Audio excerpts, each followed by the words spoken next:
We might be talking, we might have some issues, and then I just decide that, okay, I don't want to deal with this issue. I prefer to block you or just move aside. This is a toxic trait. When you are in a toxic relationship, you turn to self-sabotage yourself. You turn to feel as you're not good enough. You're always on self-defense. And you always be on self-defense because you always think that the attack is personal. Because when you prefer ghosting, or when you prefer not expressing yourself, or when you prefer blaming people instead of taking accountability, these are some toxic traits. We are new on this earth. We don't know really how things work. It's okay not to be okay. It's okay to fall. We're not saying that if you have a toxic trait that makes you a bad person. Far from there. But it's never too late to wake up from something that was wrong, something that made you to actually act out of character. That's my sister. That's my other side. Never need nobody else around. You know we catch a vibe. See us at the party. Know we active. Yeah, we getting live. Forever stick together. Together we gon' rise. That's my sister. We are high. Said come at 6. You there at 5. Need a talk. She gonna have vibe. Hi everyone, it's your favorite host Manuela, and today I'm with a special guest. It's a friend of mine since we were like very, very young. I think we were like 6, something like this. Her name is Fatima Rodriguez, but she's also known as Nabila. So yeah, she's actually an influencer, a singer, and also a writer. Actually, because mind you guys, she writes her own lyrics. She's Cameroonian. I mean, we grew up in Cameroon, but I think she's also mixed. Why am I even introducing you? I mean, go ahead, say who you are to our people. I'm shy. Hello guys, my name is Fatima, but most people know me as Nabila because I'm a singer in Cameroon. I'm a mom of 2 beautiful kids. What shall I say next? I have so much to say about me, but I think that we are going to get to know each other while having this conversation. I'm excited. Yes, that's true. I mean, first of all, thank you so much for being here today. Thank you. You guys, Sandra is not there, but no worries. We're still gonna make this podcast happen. So today Fatima is here to, kind of like rebound on the topic that we had in our actually first episode of season 2, which was really healing from toxic relationships. So she's here to give us her feedback, what she feels about it, her own personal experience, her personal thoughts. So I mean, I can't wait for us to dive into the topic. So I will just pull some of the questions. So I actually have 5 questions for you, Fatima. So I hope you're ready. I love the topic. First of all, I love the topic. I'm sure we are going to have some interesting things to say about it. And yeah, I'm waiting for it. But Okay. I hope it's not a quiz to test me, please. Okay, disclaimer, we're not gonna ask any kind of weird question, don't worry. Yeah. So, Fatima, so based on the first topic that we had, we kind of had like so many people that give us your feedback. So I would like for you to actually tell us what are the things that people should need to do or they need to know in order to recognize they're in a toxic relationship. Okay. It's interesting because recently I've been reading some books about healing, about past traumas, about toxicity, and I felt, when you're identifying a toxic trait, you have to also do a reintrospection on yourself to understand that sometimes we are the toxic people. Like we behave in a toxic way that might trigger people also. So to answer the question, that I can say that when you want to identify something that is toxic, you have to let's put aside relationship first of all. We have to think about the way we act. Toxic traits can happen maybe when you're ghosting someone, maybe when you are always trying to act as a victim, always trying to see that people are the ones to blame you, or you're perfect. There are so many things that are toxic. Actually, there are so many things that happen in our day-to-day days that we there are some things I don't actually, when I'm thinking about what are the things to identify, like there are so many things. For example, we might be talking, we might have some issues, and then I just decide that, okay, I don't want to deal with this issue. I prefer to block you or just move aside. I won't tell you about this. Is a toxic trait because when you prefer ghosting, or when you prefer not expressing yourself, or when you prefer blaming people instead of taking accountability. These are some toxic traits. And I just feel as if you have to identify it, you have to know what are some toxic traits. Like you have to know, like, okay, this is not good. These are things that if they do it to me, I won't appreciate. So I feel like that's the only way you can identify a toxic trait, when you just understand that something is not well, something is not good, and you won't appreciate if it was done to you. I really love what you're saying. I love it a lot because actually, this is crazy, especially in our generation of today, where it's very easy to block people, just because someone said something you didn't appreciate, someone, came after you. And don't get me wrong, I'm not saying you shouldn't block, but what Fatima is saying right now, or Nabila is saying right now, is that sometimes it can also be like, okay, you need to ask yourself, why am I blocking this person? Because blocking can also be like something that can be toxic. Yeah, but I also think that some people are like, I need my peace. But the thing is that when you need your peace, you also have to put yourself in someone's position to understand that this is not emotional maturity. Because emotional maturity wants you to speak about the issue and then decide if you want to ghost or stay on your side. Even if you're I want my peace. I just don't want anyone to disturb me. You just have to think also about, this is why emotional maturity is it's good, because you can't just block people and then move out of your life.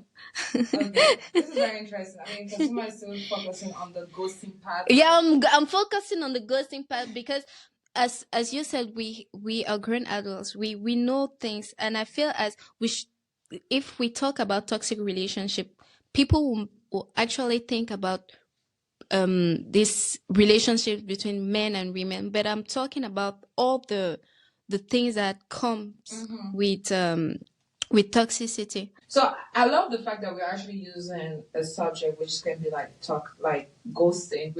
Which is actually one of the little actions, I would say, of like what a relationship can be toxic, or even for some, like for one person. So I would like to ask you, for example, what are the impacts, of a toxic relationship, or of toxicity, even for oneself, on the mental health? Okay, I think that the things that can come with it, there is anxiety, there is self-sabotage, because when you are in a toxic relationship, you turn to self-sabotage yourself. You turn to think that maybe you're not good enough, and this is in an aspect where you're in a relationship, in a, how do they say it, in a, your relationship with your boyfriend, for example, it comes with self-sabotage. It comes also with stress, a lot of questions that feel unanswered. You turn to feel as you're not good enough. You're not like, there's also this thing where you're always on self-defense. Yeah, because yourself, because when you live a toxic relationship, you always feel like you have to stay on a position, and you always be on self-defense. You won't try to understand what the person is saying, because you always think that the attack is personal. You see, so there's the self-sabotage.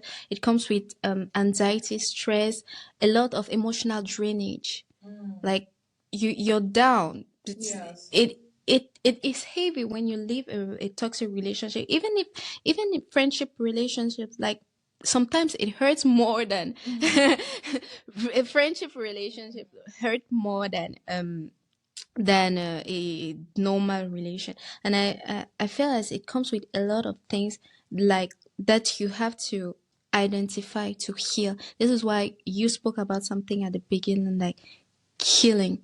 And I thought about the books I read, and I was like, yeah, when you're in a toxic relation, you have to think about the healing part, because the healing part is also regarding that, like, yeah, I've been through this, I've seen this, I've identified this. What can I do next to solve this? Because if it's not solved, you won't get to the root of the problem, and you won't be a better person to someone else. Okay, totally agree with you. This is not a very easy topic, Yeah. but I mean, on this question that we asked about, like some of the consequences or even the impact on the mental health, what you're saying is very true, because it can indeed bring you into that what we call like double mind, Yeah. where you're always like overthinking. You think it's the other person that's the problem. You think it's the other person that's actually causing all of those things, and which is very amazing.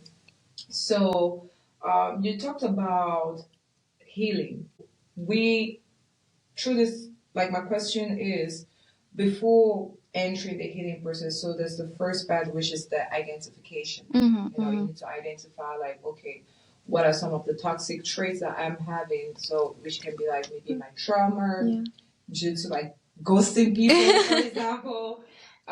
Then from that is like seeing that, okay, actually this toxic trait has an impact on my mental health, which is very interesting because, guys, sometimes someone can go through this mental state and you don't realize it. But on the physical, you can see someone who's very angry the way the person speaks. It comes with Due to actually, because if you're depressed, if you're stressed, I mean, you can't really sleep.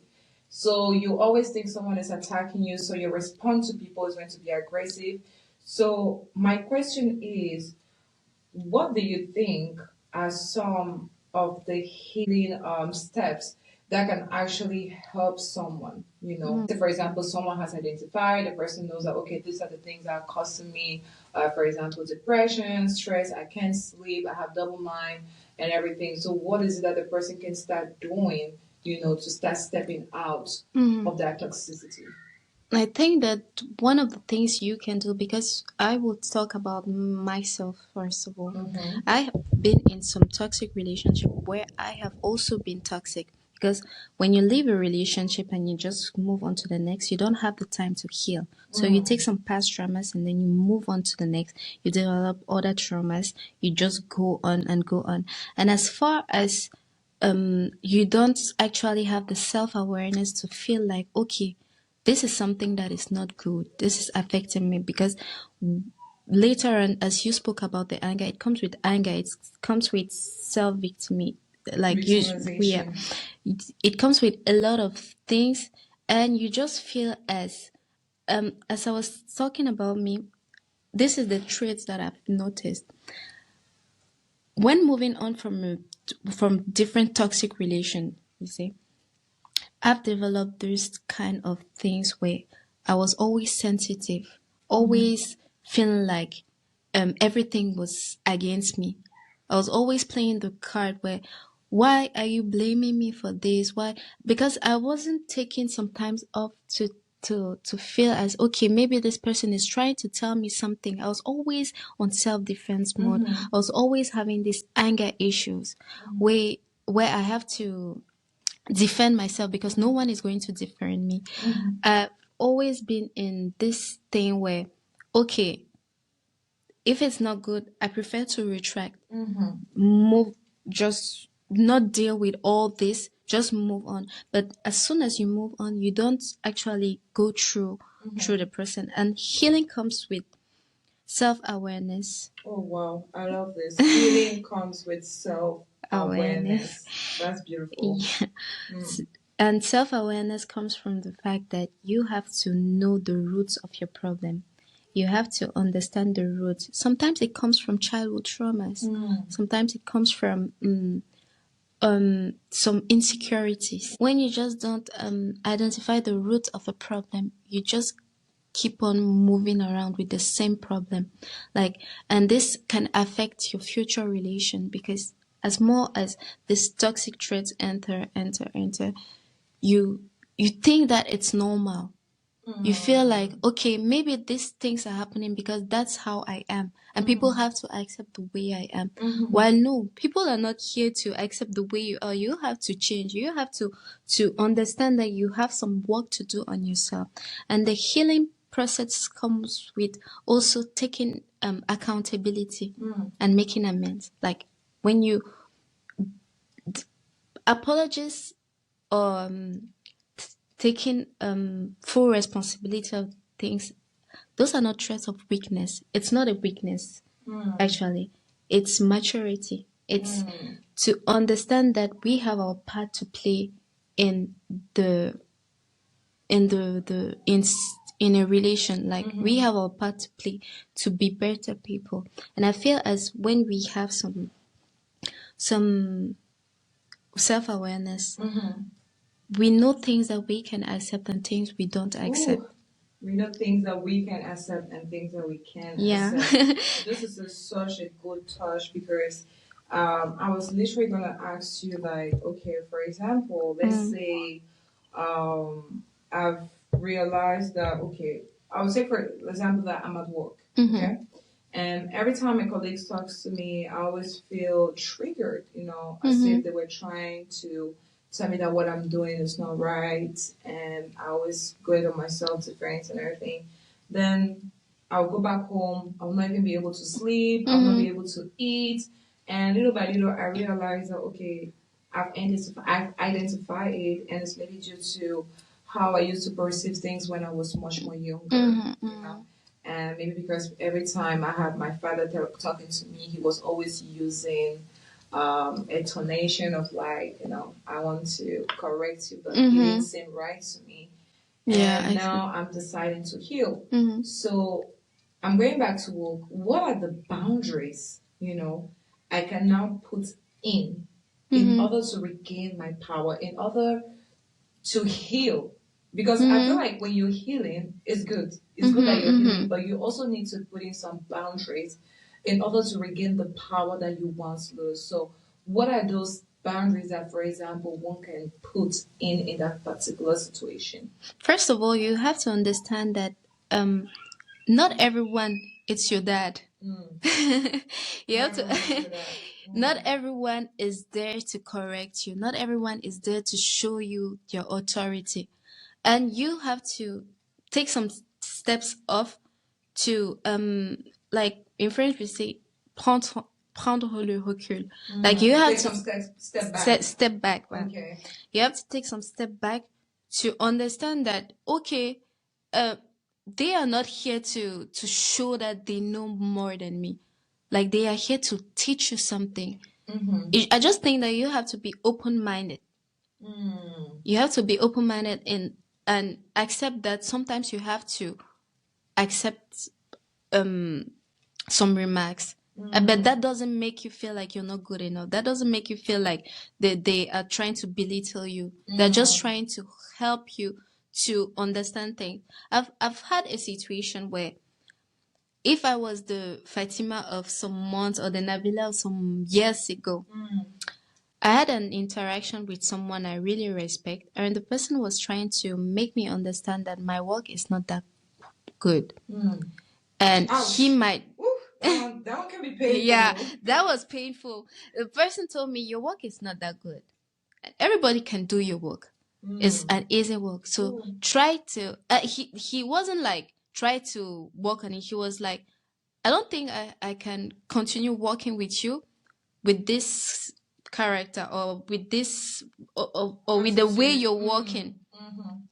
At first, if I was a Nabila of before, I would have been like, this person is trying to tell me that I'm not good enough, or all the things. I would have been in self-defense mode. I would have been like, why is this thing happening to me on the victim side?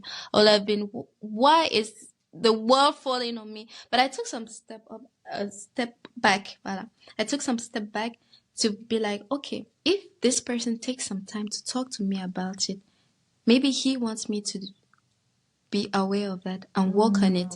Because as soon as somebody takes his time to tell you something that is not good, it's not because you think that you're working perfectly well that you are. People outside might feel like it's not enough. And it's your own power to show that you can do more. You always have to be in a challenging mode in order to. You always have to be in a challenging mood. This is true. To show that you are able to do some things, because if you just, for example, at your work, how to overcome this trauma you had, maybe you just have to show that you can step on someone, you can accept, you can tolerate some things, but at the moment you also have to step and say that, okay, say, I understand that what you're telling me, it's for my good, but I will appreciate if you say it this way. Or you just always have to bring people to understand the way you want things to be understood, you see. So I love what you're saying is you need to bring people to understand the way you want to also like process the information. What you're saying is that you shouldn't tell people what to tell you, but that I acknowledge and accept your feedback. But maybe the way you're delivering it to me is a trigger. So I would love for you to, use maybe certain words or come to me in a certain way. That's really beautiful because it really calls for like emotional maturity, which many people think that it's weakness. That's not actually weakness. I remember there's a passage in the Bible that talks about it. It's in Matthew chapter 5. It's among the 9 Beatitudes, which was like, blessed are the meek, for they shall inherit the earth. And it actually talks about what you're saying, which is sometimes being apologetical does not mean you're weak. Showing someone that this thing is hurting me, but I still acknowledge what you're telling me because I want to grow. I want both of us to grow. It's also a good way to like break this pattern of toxicity and also help the other one, to maybe overcome any kind of trauma he or she is going through. And that's really beautiful. Have you ever noticed that sometimes when you're in a toxic relation, you lose your identity later on? Like, all the time. like you lose your identity. You feel like you are not the same anymore. You just want to prove that you can, like, you just want to prove that you can do things without people telling. But as we said, apologizing or taking or having self-awareness doesn't make you weak. It makes you actually mature. It makes you actually you're a good person. yeah, you're great. Have you seen the way we talk now and the way we were some years ago? We wouldn't be talking the same. Yeah. Black guys, I'm saying something right now. I feel like if it was years ago, what we'd be doing is like, oh my god, I'm not in a toxic relationship. He's the one that made me in this toxic relationship. He did this, but now it's true that it's different because even for you, and that's what amazing that I've known you like for a very long time.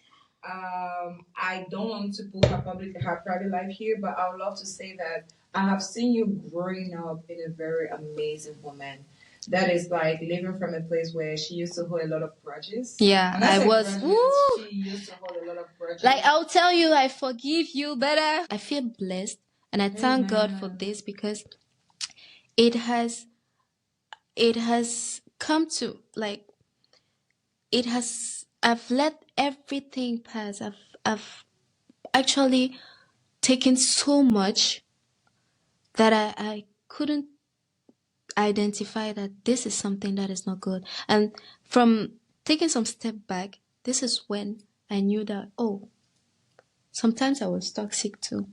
Sometimes I was the one triggering people. And I was the one pushing people to feel overwhelmed by the things that are happening. Like, and this is why it's always important to have some self-reflection, have some time to be like, okay, I want to be someone better. I want that when someone enters in my life, the person feels blessed. Amen.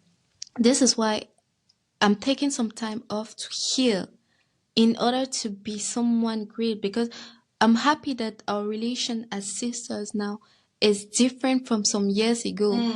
Today, when I'm trying to talk to you about a problem, you are able to tell me that, yo, Fatih, the way you acted is not quite all right.